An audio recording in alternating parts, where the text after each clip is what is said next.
Assalamualaikum teman-teman, kembali lagi dengan kami di Ngobrol Overthinking. Di episode kali ini kita akan berbicara mengenai hal tentang parenting dan juga bisnis dan juga persiapan untuk bulan Ramadan. Nanti kita akan cerita dari masing-masing tema tersebut. Bergabung teman-teman yang baru aja join, yang baru tahu juga dari Instagram maupun dari YouTube, kita sangat mengapresiasi kalian untuk menonton video kami, yang dimana video tentang parenting, bisnis, ataupun yang lain. Jadi kali ini kita akan langsung menanyakan. Yang pertama itu kita akan menanyakan kepada Pak Narto. Yang pertama itu tentang persiapan kita di bulan Ramadan itu seperti apa? Apa yang harus dipersiapkan, dan kira-kira bagi kita hal yang harus kita lakukan khususnya yang positif itu seperti apa? Dan cara untuk mengurangi hal negatif khususnya di anak muda kita. Jadi menurut Pak Narto, hal yang harus kita persiapkan untuk menghadapi bulan Ramadan itu seperti apa, Pak Di? Terima kasih. Jadi persiapan itu baik secara mental spiritual maupun fisik. Oke. Mental spiritual itu artinya kita akan menghadapi bulan Ramadan sebulan penuh. Kita juga harus secara spiritual kita siapkan, ditata hatinya bagaimana kita tuh akan menghadapi suatu momentum, di mana momentum itu hanya datang setahun sekali. Ini secara spiritual seperti itu. Kemudian secara fisik, tentunya karena kita itu akan menghadapi kegiatan-kegiatan di siang harinya puasa, kemudian di malam harinya itu ada berbagai kegiatan yang mana kita tuh harus mensukseskan puasanya sebulan penuh. Kemudian di malam harinya kita tuh ada kegiatan sholat tarawih. Juga kita ini sholat tarawih ini kan juga sebulan penuh, kemudian juga tentunya diisi dengan kegiatan-kegiatan tadarus, dan 10 hari terakhir itu kita kegiatan Lailatul Qadar, di mana kita itu semalam suntuk, kita itu mengadakan kegiatan-kegiatan secara spiritual, pengajian, tadarus dan sebagainya. Kemudian siangnya tetap harus puasa, dan yang tidak kalah pentingnya juga kita harus sukses untuk membayar zakat. Nah, semuanya ini tentunya perlu persiapan baik fisik maupun Spiritual. mental spiritual. Itu MIP yang harus kita persiapkan dalam menghadapi bulan Ramadan ini. Oke. Baik, Pak Dim, berbicara mengenai bulan Ramadan, pasti kita akan sangat berhubungan dengan mudik, ya, Pak Dim. Nah, berbicara soal mudik, kan ada teman-teman yang baru-baru ini mendapatkan pekerjaan, yaitu yang pertama dapat kerja. Jadi takutnya tidak diberikan izin dari atasan mereka. Jadi kira-kira kalau seandainya benar kita tidak bisa untuk balik kampung di bulan Ramadan, khususnya mudik, bagi kita yang sebagai anak, itu harus seperti apa? Dan kira-kira untuk memberitahukan ke orang tua itu seperti apa, dan kira-kira apa yang dirasakan oleh orang tua kita ketika kita tidak bisa datang ke acara Lebaran kita. Seperti itu, Bu Ade. Jadi ada sementara orang tua kita ini masih berpikir ortodok atau berpikir lama. Tapi sekarang ini karena sudah ada regenerasi dari orang-orang tua kita ini kan sudah generasi keberapa yang dari yang tua-tua dulu. Ini sudah berpikir agak modern. Jadi masalah mudik ini memang sesuatu yang diharapkan para orang tua maupun kerabat-kerabat, karena disitulah momentum bertemunya orang tua anak dan kerabat-kerabat. Ini memang diharapkan seperti itu, tetapi kan semuanya ini kan melihat situasi dan kondisi. Jadi sekarang ini sudah eranya ya zamannya teknologi, jadi kan komunikasi dengan orang tua ini kan bisa juga lewat daring lah, lewat daring. Artinya lewat daring itu kalau dulu itu kan hanya lewat suara, telepon, atau surat, kartu lebaran dan sebagainya, dan hanya telepon, atau bahkan dulu model telegram, masih model lama dulu. Tetapi kan sekarang ini kan dengan audio visual kan kita tuh bisa berkomunikasi baik dengan orang tua atau kerabat-kerabatnya. Ini bisa dengan Zoom meeting lah, taruhlah dengan Zoom meeting kita ini bisa pertemuan dari berbagai kota, kita tuh bisa berkumpul dalam satu Zoom meeting itu. Nah ini memang diperlukan suatu yang persiapan yang lebih matang, karena kan di tempat di mana kita tuh mau berkumpulnya keluarga itu kan biasanya di orang tua atau yang sudah dituakan.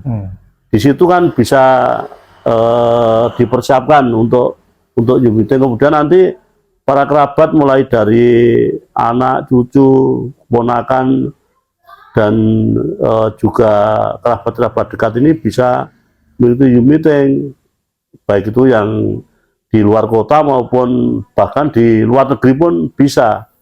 Tetapi kalau harus datang di hari Lebaran kan sangat menyulitkan di era sekarang ini. Lebih-lebih para generasi muda ini kan rata-rata baru kerja di awal-awal. Iya, benar. Di awal-awal memang sangat sulit, dan biasanya di tempat kerja pun yang muda ini juga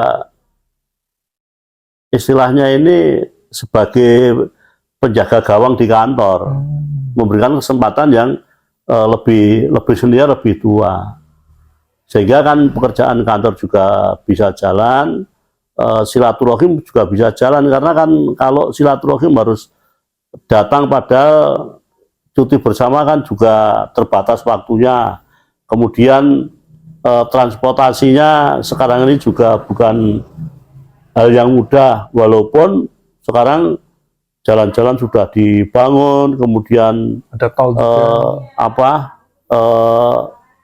Bandara-bandara di mana-mana juga ada, tapi kan tidak segampang itu pada waktu di puncak Lebaran, karena waktunya bersamaan, semua keinginannya sama, sehingga memang harus ada suatu penjelasan kepada orang tua. Lah, biasanya yang bisa menjelaskan ini justru pihak ketiga ini, artinya bisa yang paling dekat dengan orang tua itu siapa, itu supaya menjelaskan. Tapi nanti kalau anak dengan orang tua ini biasanya ya ada silang pendapat, dikira nggak mau ketemu orang tua, istilahnya nggak mau keluarin biaya untuk perjalanan dan sebagainya.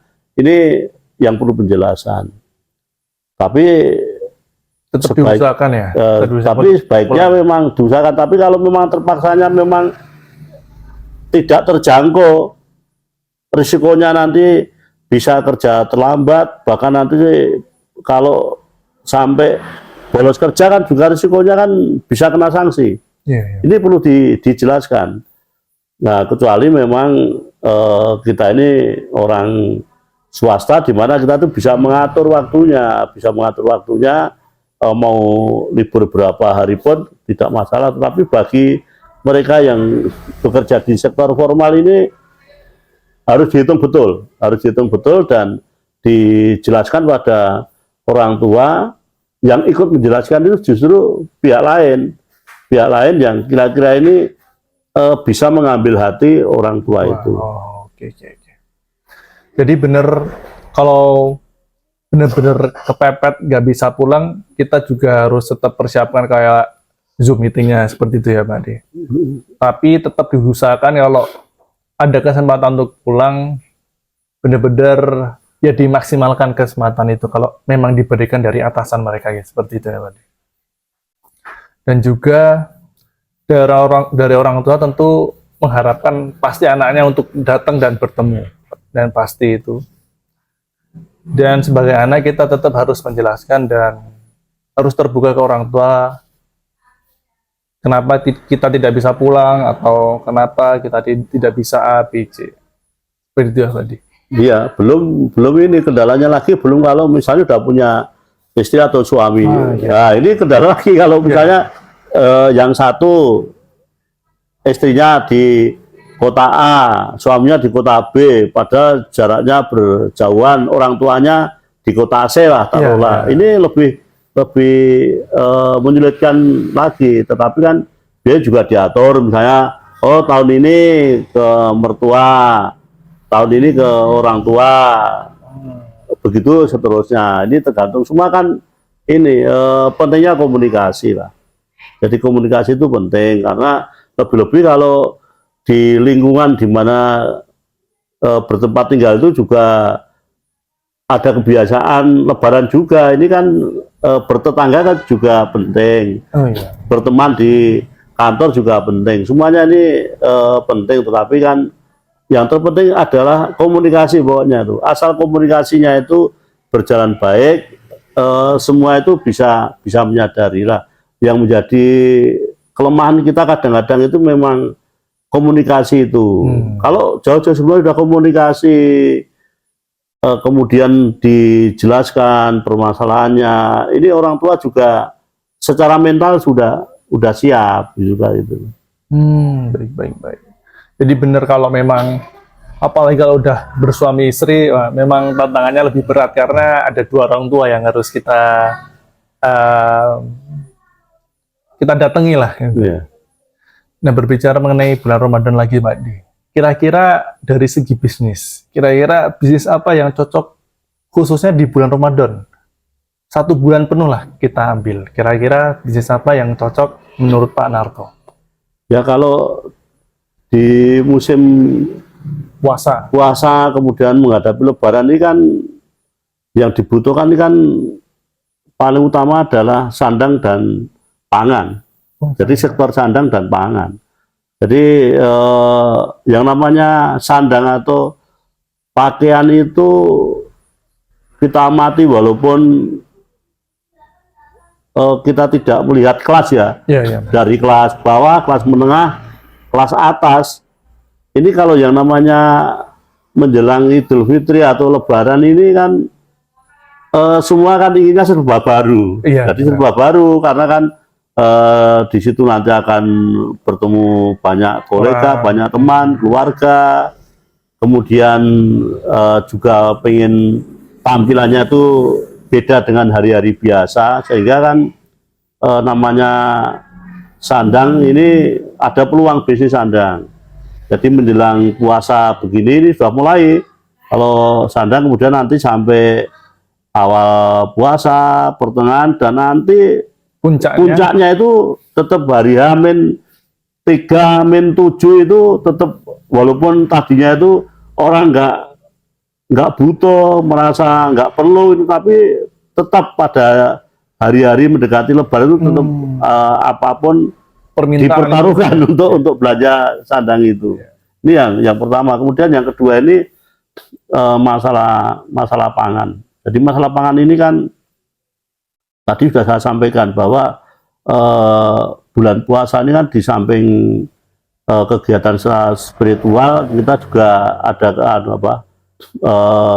memerlukan fisik yang kuat. Oh, iya. Fisik yang kuat tentunya kan makannya juga beda dengan hari-hari biasa. Jadi kelihatannya siang nggak makan, malam hanya makan buka puasa sama sahur, dan lainnya itu kan banyak untuk kegiatan dan istirahat. Tetapi justru di situ itu memerlukan banyak gizi yang diperlukan, sehingga menu makanannya juga akan beda, dan itulah peluangnya. Peluang artinya kan tingkat konsumsi masyarakat itu akan bertambah. Ini untuk keperluan yang sifatnya pribadi atau keluarga. Belum nanti menjelang Idul Fitri. Menjelang Idul Fitri ini kan biasanya ini kan banyak orang ini kan juga ingin bersedekah. Bersedekah dan tidak memandang agama, ya memang hari raya itu bukan milik orang Islam, yang notabene non Muslim pun juga di situ merayakan hari raya. Istilahnya hari raya itu dirayakan, kalau sholatnya Idul Fitri kan hanya orang Islam, tapi hari raya itu dirayakan semua kalangan masyarakat. Di situ biasanya kan saling memberikan kenang-kenangan, hadiah, juga paket-paket lebaran, dan banyak yang dibutuhkan untuk itu, sehingga perputaran uang di bidang sandang dan pangan ini cukup banyak. Sehingga kalau mau bisnis ya mulai saat ini, hari H-min satu minggu ini, satu minggu ini kita siapkan. Saya kan kebutuhan yang sifatnya itu tadi sandang apa nanti kita cari kayaknya seperti baju muslim itu ya, mungkin ya baju muslim, kemudian nanti ya sandalnya, sepatunya, pokoknya banyak yang inilah untuk pakaian itu. Kalau pangan ya di samping yang diperlukan untuk persiapan sehari-hari selama 30 hari itu atau sebulan penuh, itu juga nanti persiapan lebaran. Nah ini kan mulai sekarang ini harus mulai disiapkan atau ada stok, karena kan biasanya pertengahan bulan puasa itu harga sudah mulai naik, antara 10% itu sudah naik. Sehingga kalau mau bisnis di bidang sandang dan pangan ya mulai saat inilah harus kita siapkan betul berapa modal yang dimiliki, kemudian saya belikan apa kira-kira nanti yang mempunyai nilai tambah di menjelang bulan Ramadan itu. Apalagi kalau di bidang pangan tadi ya Pak Di, khususnya bagi pengusaha di bidang makanan kayak kafe, kayak rumah makan, pasti itu pada ingin buka bersama seperti itu Pak Di. Dan permintaan dari orang-orang yang tadi Pak Di bilang tentang banyak orang sedekah itu pasti ingin beli dan pesan dari rumah makan. Jadi memang benar-benar diharapkan rumah makan ini pasti akan banyak permintaan ya Pak Di. Iya, jadi kan selama bulan puasa biasanya kan ada acara buka bersama. Bahkan sekarang ini sudah ada trennya itu sahur bersama. Nah nanti kalau sudah selesai puasa ada acara halal bihalal. Halal bihalal kan sampai biasanya 1 minggu sampai bahkan 10 hari itu masih padat acara itu. Bahkan sehari itu kadang-kadang bisa 3-4 kali acara. Jadi bukan hanya waktu bulan puasanya Pak, tapi setelah puasanya itu tetap masih ada ya? Masih banyak acara. Yang namanya halal bihalal kan setelah puasa baru diadakan di rumah, kemudian di lingkungan keluarga, kemudian di lingkungan kantor, belum nanti komunitas reuni. Itu banyak agenda itu. Sehingga kan bisnis di bidang kuliner itu juga prospek. Karena apa? Memang panen rayanya kuliner ya itu nanti pas puasa dan lebaran itu kan omset dalam waktu 10 hari itu sudah bisa menutup hari-hari yang biasa. Oke, baik teman-teman, jadi sangat seru obrolan kita pada malam hari ini. Kita akan berjumpa di video selanjutnya. Terima kasih. Wassalamualaikum warahmatullahi wabarakatuh. Terima kasih Pak Di. Waalaikumsalam warahmatullahi wabarakatuh.